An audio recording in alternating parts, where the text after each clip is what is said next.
ডোপামিনের গুরুত্ব বিজ্ঞানীরা সর্বপ্রথম তখন বুঝতে পারেন যখন 1954 সালে জেমস ওল্ডস এবং পিটার মেলনার নামের দুজন নিউরোসায়েন্টিস্ট ইঁদুরদের ব্রেনে ইলেকট্রোড লাগিয়ে ওদের ব্রেনের ভিতর ডোপামিনের ক্ষরণ পুরোপুরি বন্ধ করে দিতে সক্ষম হন। দেখা যায় ডোপামিনের ক্ষরণ পুরোপুরি বন্ধ হয়ে যাওয়ার ফলে সেই ইঁদুরগুলোর মধ্যে সমস্ত রকমের ইচ্ছা মরে যায়, এমনকি সেই ইঁদুরগুলো খাওয়া দাওয়া করা পর্যন্ত বন্ধ করে দেয়, আর কিছুদিনের মধ্যে তেষ্টার কারণে ওদের মৃত্যু অবধি হয়ে যায়। এর কিছুদিন পর আর এক দল নিউরোসায়েন্টিস্টরা মিলে এই একই এক্সপেরিমেন্টটাই করেন, কিন্তু এবার তারা জোর করে সেই ইঁদুরগুলোর মুখে চিনির দানা পুড়ে দেন। এরপর সাথে সাথে সেই ইঁদুরগুলোর মুখে একটা আনন্দের ছাপ ফুটে ওঠে, কিন্তু ডোপামিনের ক্ষরণ বন্ধ থাকার ফলে সেই ইঁদুরগুলোর মুখের সামনে সেই চিনির দানাগুলো ফেলে রাখলেও সেই ইঁদুরগুলো কখনোই নিজে থেকে সেই চিনির দানাগুলো খাওয়ার চেষ্টাই করে না। এর থেকে বিজ্ঞানীরা বোঝেন যে ডোপামিনের ক্ষরণ বন্ধ করে দিলে সমস্ত রকম ইচ্ছা মরে যায় ঠিকই, কিন্তু আনন্দ অনুভব করার ক্ষমতা তখনও বজায় থাকে। এর কিছুদিন পর আর এক দল নিউরোসায়েন্টিস্টরা মিলে এই একই এক্সপেরিমেন্টটাই করেন, কিন্তু এবার তারা ঠিক উল্টো কাজটা করেন। এবার তারা ডোপামিনের ক্ষরণ বন্ধ করে দেওয়ার বদলে সেই ইঁদুরগুলো যখনই খাঁচার দেওয়ালে নাক ঘষবে তখনই যেন ওদের ব্রেনে ডোপামিনের ক্ষরণ চরম মাত্রায় হতে শুরু করে সেই ব্যবস্থা করেন। আর এটা করার কয়েক মিনিটের মধ্যেই দেখা যায় সেই ইঁদুরগুলো পাগলের মতো ঘন্টায় প্রায় 600 বার করে খাঁচার দেওয়ালে নাক ঘষতে শুরু করে, ঠিক যেমন আমরা আজকাল ঘন্টায় 600 বার করে নিজের স্মার্টফোনটা চেক করি।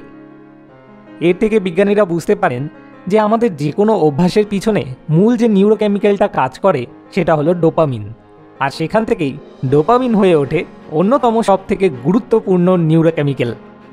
এতদিন অবধি বিজ্ঞানীরা জানতেন যে ডোপামিন আমাদের আনন্দ অনুভব করানোর সাথে সম্পর্কযুক্ত, কিন্তু এই এক্সপেরিমেন্টের পর বিজ্ঞানীরা বুঝতে পারেন যে আসলে ডোপামিন আমাদের কোনো কাজ করার ইচ্ছার সাথে সম্পর্কযুক্ত। মানে আমাদের যে কোনো কাজ করার জন্য সোর্স অফ মোটিভেশনের কাজ করে ডোপামিন। যদি কোনোভাবে তোমার ব্রেনের ভিতরে ডোপামিন ক্ষরণ বন্ধ হয়ে যায় তাহলে মুখের সামনে তোমার সবথেকে প্রিয় খাবারটা পড়ে থাকলেও তোমার সেটা খেতেই ইচ্ছা করবে না। তবে হ্যাঁ, যদি কেউ জোর করে সেই খাবারটা তোমার মুখে পুড়ে দেয় তাহলে সেটার টেস্ট তখনও তোমার ভালো লাগবে, কিন্তু নিজে থেকে হাত বাড়িয়ে খাওয়ার ইচ্ছাটা মরে যাবে। দ্বিতীয়ত, রিসার্চ থেকে এটা জানা যায় যে কোনো অভ্যাস অনুযায়ী অ্যাকশন নিতে শুরু করার ঠিক আগে এবং সেই অভ্যাসটার রিওয়ার্ড পাওয়ার ঠিক পরে ডোপামিন ক্ষরণ সর্বোচ্চ হয়। অভ্যাসটা করাকালীন সময়টাই কিন্তু ডোপামিনের বিশেষ একটা ভূমিকা থাকে না, অর্থাৎ অ্যান্টিসিপেশন এবং রিওয়ার্ড এই দুটো টাইমে ডোপামিন নিজের খেলাটা খেলে। আর ঠিক এই কারণেই পড়তে বসার কথা ভাবা মাত্রই আমাদের নিজেকে ক্লান্ত, অসুস্থ আরও নানা রকম অসুবিধার মধ্যে রয়েছি বলে মনে হতে শুরু করে। কারণ পড়তে বসার কথা ভাবা অর্থাৎ অ্যান্টিসিপেট করা মাত্রই আমাদের ব্রেনে ডোপামিন ক্ষরণের মাত্রা কমে যেতে শুরু করে দেয়, ফলে আমরা মোটিভেশনের অভাব অনুভব করতে শুরু করে দিই।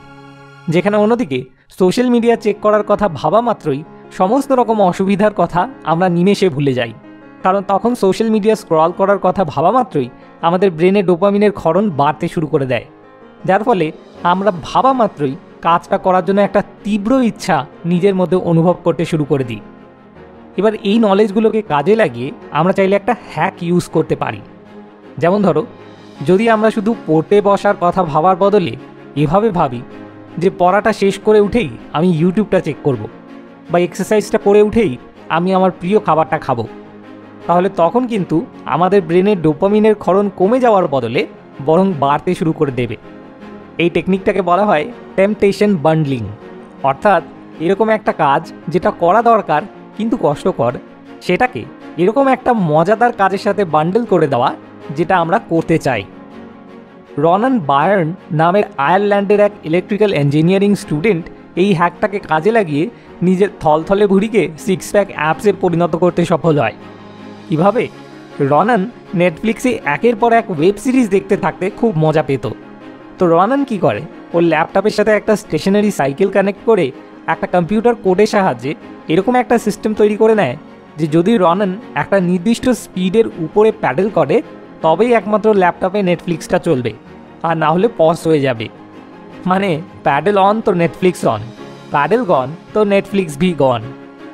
এবার ভাগ্নে তুমি মাথা খাটিয়ে দেখো তুমিও রনানের মতো এরকম কোনো নিজের জন্য আইডিয়া খুঁজে বার করতে পারো কিনা, আর সেটা কমেন্টে আমার সাথে শেয়ার করতে ভুলো না যেন। এটা তো গেল ডোপামিনকে নিজের ফায়দা অনুযায়ী ইউজ করতে পারার উপায়। কিন্তু যদি ধরো তুমি জাঙ্ক ফুডের আসক্তির হাত থেকে রেহাই পেতে চাইছো, তাহলে তার জন্য চালাকি করে তুমি কি করতে পারো, সেটা জানতে হলে তোমাকে এই ভিডিওটা দেখতে হবে।